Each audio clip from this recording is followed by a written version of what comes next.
Bonjour à tous. La conférence pour l'avenir de l'Europe, vous en avez entendu parler? Probablement pas.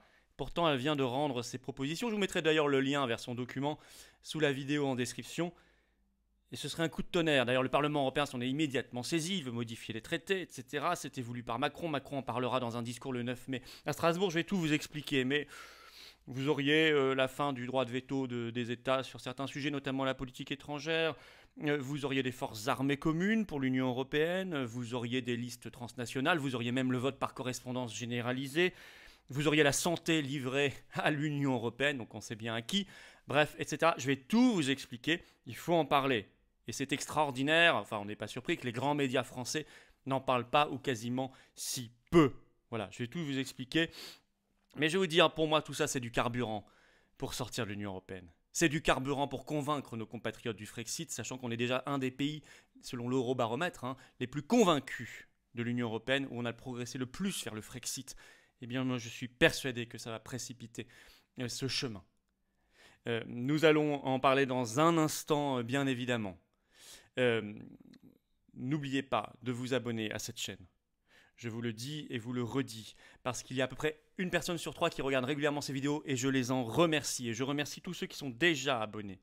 Mais 7 personnes sur 3 qui regardent la vidéo ne sait pas qu'en étant abonné, pourtant ça prend une seconde, c'est gratuit, c'est un clic, elle permettrait à ces vidéos de se diffuser et de les faire connaître à des personnes qui ne les connaissent pas encore. Et c'est important de toucher des personnes qu'on n'a pas encore touchées pour la réinformation. Vous le voyez comme sur un sujet aussi crucial que celui-ci. Donc s'il vous plaît, abonnez-vous maintenant. Je vous en remercie. Faites ce tout petit effort de la seconde nécessaire du clic gratuit. Et puis un petit effort aussi à faire, et je suis sûr que c'est un effort que vous ne regretterez pas parce qu'il sera bien agréable pour vous, c'est de nous rejoindre ou de reprendre votre adhésion annuelle aux Patriotes. Oui, largement le plus grand mouvement souverainiste de France. On a très très belles adhésions en ce moment. Des personnes de partout qui nous rejoignent, qui reprennent leur adhésion annuelle, et c'est formidable. Ils sentent la dynamique de nos centaines de candidats aux législatives. Moi-même, je suis candidat dans la 6e circonscription de Moselle à Forbach. Et je suis très fier. On est dans le Rassemblement souverainiste, 500 circonscriptions de France. L'Union pour la France. Et pour ça, il faut nous aider, il faut nous rejoindre. Il ne faut pas rester à côté. Il faut être dans cette belle dynamique de libération nationale, d'humanité, de dignité, de souveraineté, de liberté. Le lien pour adhérer au Patriote ou reprendre votre adhésion annuelle, c'est un seul lien. Il est sous la vidéo en description. Il est également en lien en commentaire épinglé. Et ici ou là en cliquant directement sur l'écran en fin de vidéo. Sous la vidéo en description, il y a un autre lien. Et vous le savez, juste en dessous, pour faire un don de soutien aux Patriotes. Et Dieu sait que c'est important. Oui, c'est important parce que nous n'avons pas un centime de financement public ni des banques. Nous avons face à nous les vents de l'oligarchie, une espèce d'opposition contrôlée complètement dingue, qui ne fait rien. Nous, on est sur le terrain depuis 18 mois. Mais qui donne la leçon, qui fait la leçon, qui se permet de faire la leçon. Alors si vous voulez aider nos candidats à être candidats, à financer leurs bulletins de vote, leurs affiches, leurs professions de foi, etc., et nous-mêmes à refaire des manifestations, elles reviennent très bientôt, sur tant de sujets, avec des nouvelles formes, eh bien, vous pouvez faire un don selon vos capacités. C'est sous la vidéo en description le lien, sachant que les dons, les réadhésions, les dons et les adhésions, sont défiscalisés aux 2 tiers pour vous. Bravo, donateurs et réadhérents, bienvenue aux nouveaux patriotes résistants. Alors, conférence pour l'avenir de l'Europe. Eh bien, écoutez, cette conférence s'est réunie, je vais vous expliquer ce que c'est, parce que c'est vraiment un machin complètement, une escroquerie. Elle s'est réunie en tout cas en plénière les 29 et 30 avril dernier pour approuver 49 propositions et 325 sous-propositions détaillées. C'est ce document que je vous mets là tout de suite sous la vidéo en description si ça vous amuse d'aller regarder. Alors, c'était à la base un truc, vraiment on ne peut pas l'appeler autrement, vous allez voir, voulu par Macron, pensé en 2019, qui devait initialement être installé le 9 mai 2020, 9 mai, le journée de l'Europe. Bon. Et finalement, c'était à l'époque le début du Covid, donc ils avaient retardé. Ça devait durer 2 ans, du 9 mai 2020 au 9 mai 2022. Alors ça s'arrête bien le 9 mai 2022, mais en fait, ça n'a pas du tout commencé le 9 mai 2020. C'est... Selon, vous savez, l'eurodéputé LR François-Xavier Bellamy, qui s'est exprimé dans Les Échos le 2 mai, c'est un dispositif artificiel. Bah oui, c'est le moins qu'on puisse dire. La plénière a été installée finalement en septembre 2021, donc plus d'1 an de retard. C'était 800 citoyens européens tirés au sort en novembre 2021. Et vous voyez, ça s'arrête déjà en avril-mai 2022, avec essentiellement du travail en distanciel pour cause de Covid. Bon, c'est vraiment une espèce d'énorme escroquerie antidémocratique. On vous dit c'est le peuple, c'est pas du tout le peuple, ni les peuples. C'est rien du tout. C'est un truc tout à fait dans l'esprit européiste et je dirais macroniste aussi. Pourtant, ça se permet de faire des propositions folles, et vous allez voir, ça devient très concret parce que le Parlement européen s'en est saisi, a déjà voté. Proposition folle pour justifier un saut fédéral, évidemment, de l'Union européenne, qui est voulu en fait par les Eurogagas et Macron depuis longtemps. Et Macron parle beaucoup de ce saut fédéral de l'Union européenne depuis la guerre d'Ukraine, depuis le 24 février dernier. Il surfe là-dessus. Il dit à cause de la guerre d'Ukraine, on va devoir faire une nouvelle Europe, etc. Je ne sais pas pourquoi, on ne voit pas le rapport, mais il en profite. Alors, on va regarder parmi ces propositions. Je vais vous les citer précisément, notamment sur la fédéralisation de l'Union européenne et son élargissement. Proposition 21. Il faudrait que la PESC, politique européenne de sécurité commune, ça n'est pas rien, c'est la guerre et la paix, c'est la diplomatie. Maintenant, les décisions soient prises à la majorité qualifiée et non plus à l'unanimité. Or, si vous retirez l'unanimité des États, vous retirez le droit de veto du moindre État. Ça passerait à la majorité qualifiée. Ensuite, il est écrit en toutes lettres, proposition 21, faire en sorte que l'Union européenne parle d'une seule voix. Donc ça veut dire effacer les diplomaties nationales, et notamment la plus importante de toute l'Union européenne, c'est la diplomatie française. Seul membre permanent du Conseil de sécurité de l'ONU, seule puissance nucléaire, vous le savez. Il faudrait par ailleurs, proposition numéro 24, préparer l'Union européenne à de nouveaux élargissements. Offrir une perspective d'adhésion crédible aux pays candidats et candidats potentiels. C'est écrit en toutes lettres. Donc on pense notamment à l'Ukraine, mais aussi la Géorgie, le Kosovo, l'Albanie, etc. Proposition numéro 23. Il faut, je cite, des forces armées communes. Des forces armées communes pour l'Union européenne. Là, on va vers l'armée européenne. Effacement de l'armée française des armées nationales. Mais bien sûr, il est tout de suite précisé, attention, je cite, sans faire concurrence à l'OTAN, un rôle de premier plan, sans faire concurrence à l'OTAN, donc on voit bien que ça reste dans la main de l'OTAN et des États-Unis, et il est précisé un rôle de premier plan, l'Union européenne doit avoir un rôle de premier plan dans la mise en place de l'ordre de sécurité mondiale après la guerre en Ukraine. Je ne savais pas qu'il voulait mettre en place un ordre de sécurité mondiale. En fait, si je le sais, je ne le sais que trop, mais c'est écrit en toutes lettres. Et vous savez ce que ça veut dire? Ça veut dire la mise sous tutelle des peuples et des souverainetés nationales, et notamment des armées nationales.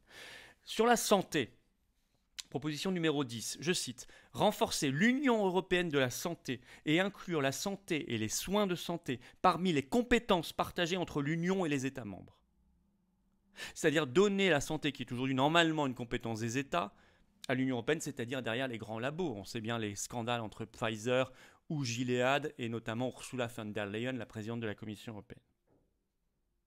Sur la démocratie, entre guillemets, proposition numéro 36, créer un système de conseillers locaux de l'Union européenne. Qu'est-ce que ça veut dire, ça? Des conseillers locaux de l'Union européenne. Ils veulent faire un nouveau système d'élection. Il y aurait les députés européens, il y aurait aussi des conseillers locaux de l'Union européenne à l'intérieur des États. Qu'est-ce que ça veut dire? C'est très inquiétant. Proposition numéro 38, évoluer vers des listes pan-européennes ou transnationales pour les élections européennes. C'est-à-dire qu'on ne voterait plus par pays, mais selon des partis politiques européens qui enjambent les pays. Ça, c'est totalement ce qu'on appelle une fédéralisation. Proposition numéro 39 sur la souveraineté, très importante, écoutez bien.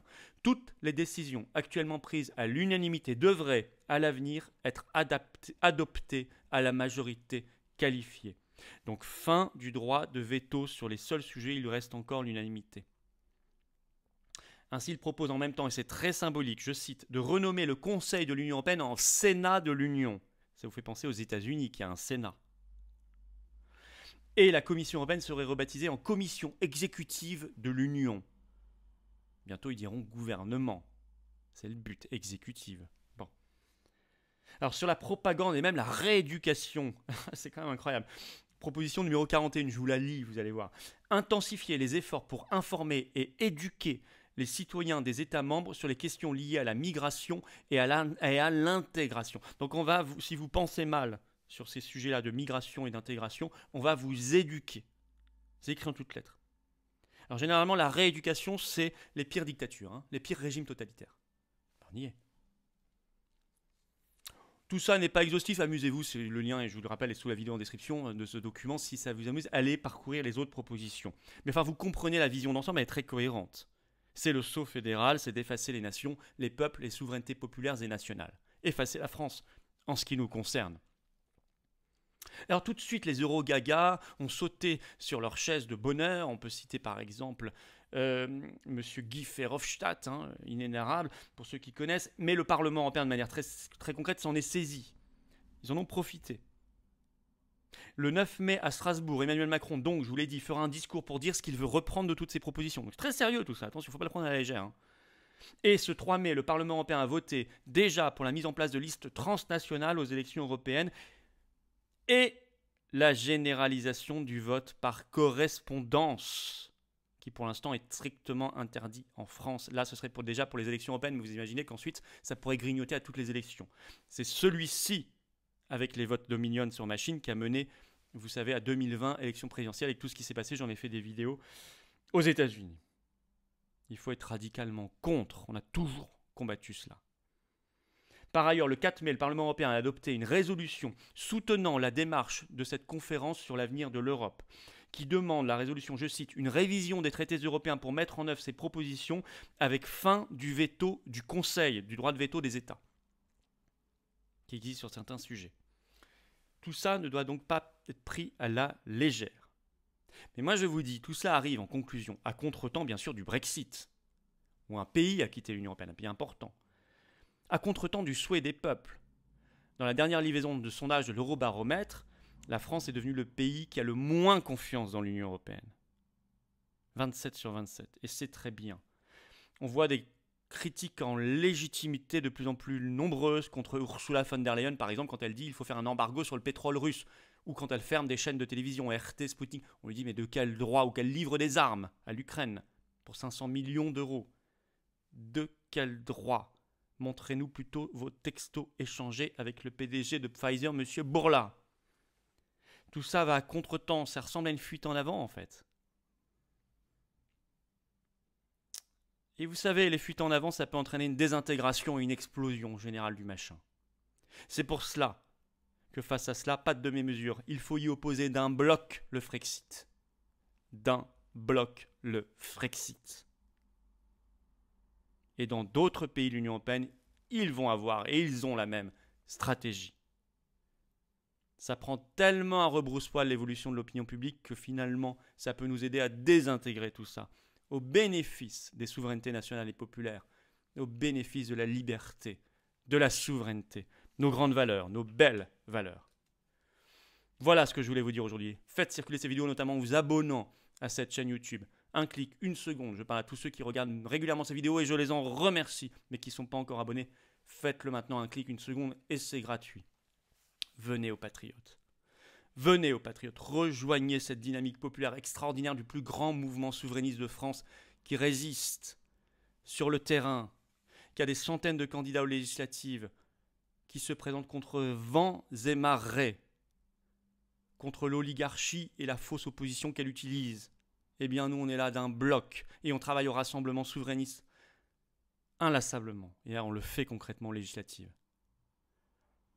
Si vous voulez rejoindre cette belle dynamique, vous battre avec nous, le lien pour adhérer ou reprendre votre adhésion annuelle, c'est le même lien. Il est sous la vidéo en description.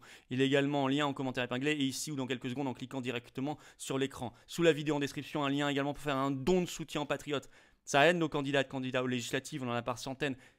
Ce n'est pas l'État qui finance les bulletins de vote, etc. Ce sont les candidats, donc nous, à leur place. Mais pour ça, les donateurs peuvent aider considérablement. Sachant que les dons, les adhésions, les réadhésions sont défiscalisés aux 2/3 pour vous. Bravo, bravo aux donateurs réadhérents, bienvenue aux nouveaux patriotes résistants.